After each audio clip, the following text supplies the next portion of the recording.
In the annals of history, few stories serve as a more chilling reminder of ambition's price than that of Marcus Licinius. Crassus. His name might not ring as loudly as his contemporaries, Julius Caesar or Pompey the Great. But in his time, Crassus was a titan, the wealthiest man in Rome. Yet, his story ends not in glory, but in a horrific, symbolic execution, molten gold poured down his throat. How did the richest man in the Republic meet such a grisly end? It's a tale of greed, hubris, and one of the most catastrophic military defeats in Roman history. Crassus wasn't born into the upper echelons of wealth. He built his fortune through shrewd and often ruthless means. During the proscriptions of the dictator Sulla, he bought up the confiscated properties of executed citizens for a fraction of their value. He created Rome's first private fire brigade, but with a notorious twist. When a building caught fire, Crassus's men would rush to the scene, but they wouldn't put out the flames. Instead, Crassus would offer to buy the burning building and adjacent properties for a pittance. If the desperate owner agreed, his men would fight the fire. If not, they'd simply let it burn. Through schemes like these, his wealth became legendary, estimated to be worth more than the entire Roman treasury. But money, it turned out, wasn't enough. Crassus craved something wealth couldn't buy: military glory or dignitas. He had successfully crushed the slave revolt led by Spartacus, a significant achievement, but it was seen as putting down an internal rebellion, not conquering a foreign enemy. It lacked the prestige of Caesar's campaigns in Gaul or Pompey's victories in the East. He yearned for a triumph, a grand parade through the streets of Rome that would cement his legacy. So, alongside Caesar and Pompey, he formed the First Triumvirate, a political alliance that effectively ruled Rome. As part of their power-sharing deal, Crassus was appointed governor of Syria, a province bordering the powerful and wealthy Parthian Empire. This was his chance. In 55 BC, driven by an insatiable desire for fame and even more riches, Crassus launched an unprovoked invasion of Parthia. He assembled a massive army, 7 legions, around 40,000 elite Roman soldiers, confident that his disciplined infantry would steamroll whatever the Parthians threw at them. He ignored the warnings from his own advisors and the ill omens that plagued the start of his campaign. His arrogance was his guide. He marched his army directly into the heart of the Mesopotamian desert, a flat, arid landscape that was the perfect battlefield not for Roman legions, but for their enemy. This is where his dream of glory turned into a nightmare. Near the town of Carrhae, Crassus's army finally met the Parthians. But it wasn't the massive infantry force he expected.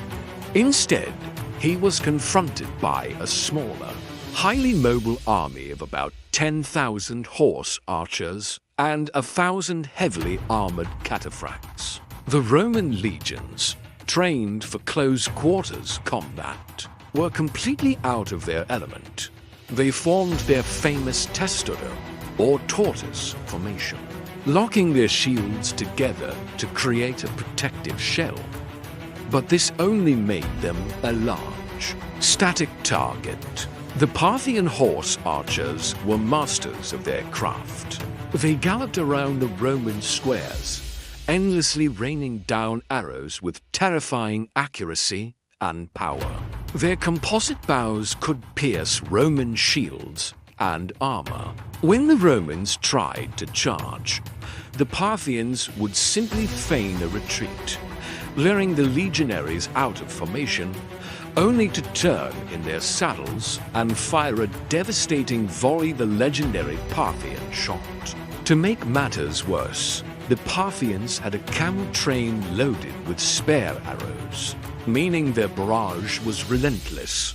For hours under the blistering sun, the Romans could do nothing but endure the onslaught, their shields bristling with arrows, their ranks thinning with every volley.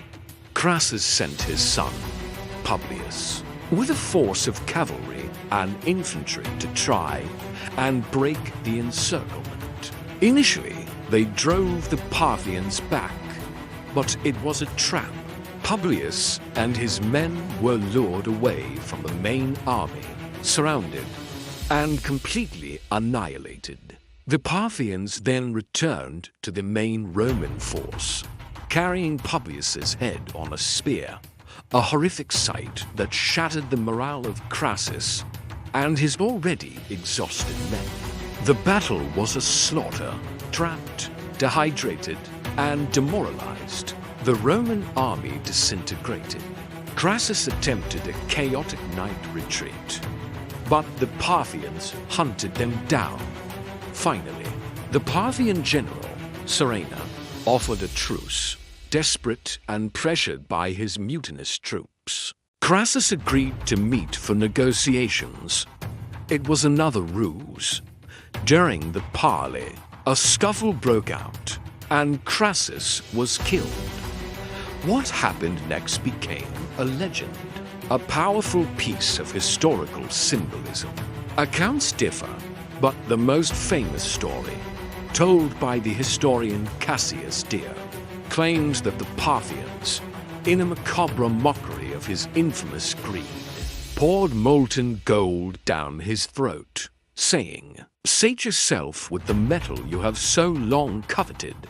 Whether this theatrical execution actually happened or was a later invention, it perfectly encapsulated the moral of his life. He had sought wealth and glory above all else, and in the end, he was consumed by a symbol of his own insatiable avarice. The Battle of Carrhae was one of Rome's most humiliating defeats. Nearly 20,000 Roman soldiers were killed, and another 10,000 were captured. The cherished legionary eagles, symbols of Roman pride, were lost to the enemy. The death of Crassus also had profound political consequences. With him gone, the triumvirate collapsed, the buffer between the two remaining giants, Caesar and Pompey, was removed, their rivalry intensified, plunging Rome into a devastating civil war that would ultimately destroy the Republic and give rise to the Roman Empire. The story of Marcus. Crassus is a timeless warning. It's a stark illustration of how unchecked ambition and a thirst for more wealth, more power, more glory can lead not to greatness, but to ruin. He had everything a man could want, but his inability to be content with it led him to a sandy grave, in a foreign land remembered not for the glory he so desperately craved, but for the greed that led to his spectacular and tragic downfall. Thank you for watching. If you found this story fascinating, please like this video and subscribe to our channel for more tales from history.